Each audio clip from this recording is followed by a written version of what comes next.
ഈ മൊഞ്ചാരോ പോലുള്ള ഇഞ്ചക്ഷൻസ് എടുക്കുന്നത്. ചില ആളുകൾ ഇപ്പോൾ ഡോക്ടർ പറഞ്ഞ പോലെ ഈ ഫാറ്റി ലിവർ പോലുള്ള അസുഖങ്ങളെ കൺട്രോൾ ചെയ്യാൻ വേണ്ടി എടുക്കുന്നവരുണ്ട്. വയറ് ഫുള്ളായെന്നൊരു ഫീലിംഗ് തരുമല്ലേ, അപ്പോൾ നമുക്ക് ചെറിയൊരു വോമിറ്റിംഗ് സെൻസേഷനൊക്കെ ആദ്യത്തെ ഡോസിലൊക്കെ വരാം. കണ്ടിന്യൂസ് ആയിട്ട് കുറേ കാലം എക്സസൈസും ഈ ഡയറ്റും ഇല്ലാതെ, അതുകൊണ്ടാണ് ഞാനത് എടുത്തു പറഞ്ഞത്. അത് ഭയങ്കര ഇമ്പോർട്ടൻ്റ് ആണ്. പിന്നെ റെയറായിട്ട് ഇപ്പോൾ ഉള്ള ഒരു വളരെ റെയർ ആയിട്ടുള്ള സംഭവമാണ് ഒരു ബ്ലൈൻഡ്നെസ് എന്ന് പറയുന്നത്.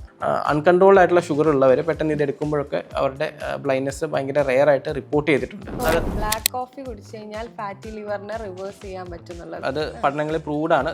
ബാക്കി എല്ലാ ഭക്ഷണവും കഴിച്ചിട്ട് എക്സസൈസ് ചെയ്യാണ്ടിരുന്ന ബ്ലാക്ക് കോഫി മാത്രം കുടിച്ച് റിവേഴ്സ് ആവുന്നില്ല. ആദ്യം പറയുമ്പോൾ കാലറി കുറയ്ക്കുക, എക്സസൈസ് ഇതൊക്കെയാണ്. അഥവാ ലിവർ കട്ടിയായി പോയിട്ടുണ്ടെങ്കിൽ അതിൻ്റെ കട്ടി കൂടുന്ന അവസ്ഥയുണ്ടല്ലോ, ഫൈബ്രോസിൻ്റെ ലിവർ ക്യാൻസർ വരാനുള്ള ചാൻസ് ഭയങ്കര കൂടുതലാണ്.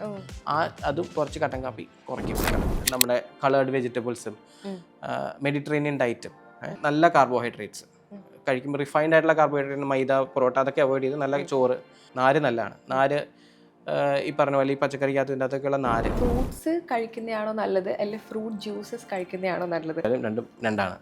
കാരണം ജ്യൂസ് ആക്കുമ്പോൾ നമ്മൾ അതിൻ്റെ നാരെടുത്ത് കളയുക ചെയ്യുക. നമ്മൾ ഫ്രൂട്ട്സ് കഴിക്കുമ്പോൾ അതിൻ്റെ അകത്ത് നാരുണ്ട്. അപ്പോൾ ഈ നാര് ഈ ഫ്രക്ടോസിനെ അകത്തേക്ക് കയറി പോകാണ്ടിരിക്കാതെ. ലിവറിന് നല്ലതാന്ന് പറഞ്ഞിട്ട് ഈ വെള്ളത്തിൽ കുറച്ച് മഞ്ഞൾപ്പൊടി കലക്കി രാവിലെ കുടിക്കുന്നത്. അതിനകത്ത് ഏറ്റവും ആദ്യം പറഞ്ഞത് ഡീറ്റോക്സിഫിക്കേഷൻ, അതായത് വിഷങ്ങളെ റിമൂവ് ചെയ്യുക. ലിവർ നമ്മുടെ ശരീരത്തിനെ ഫുള്ള് ഡീറ്റോക്സ് ചെയ്യുന്ന ആളാണ്. അപ്പോൾ അതിനെ ഡീറ്റോക്സ് ചെയ്യേണ്ട എന്തോ അധികമായാലും അമൃതും വിഷം എന്ന് പറയാം. അതുപോലെ ഈ ഇപ്പോൾ ലിവർ സംബന്ധമായ അസുഖങ്ങൾ സ്ത്രീകളിൽ വരുന്നതിലും പുരുഷന്മാർ വരുന്നതിലും എന്തെങ്കിലും വ്യത്യാസങ്ങളുണ്ടോ?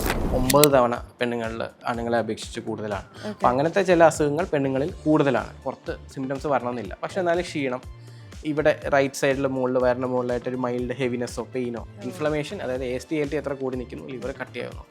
ഈ 2 സാധനങ്ങളാണ് നമ്മൾ പേടിപ്പെടുത്തുന്നത്.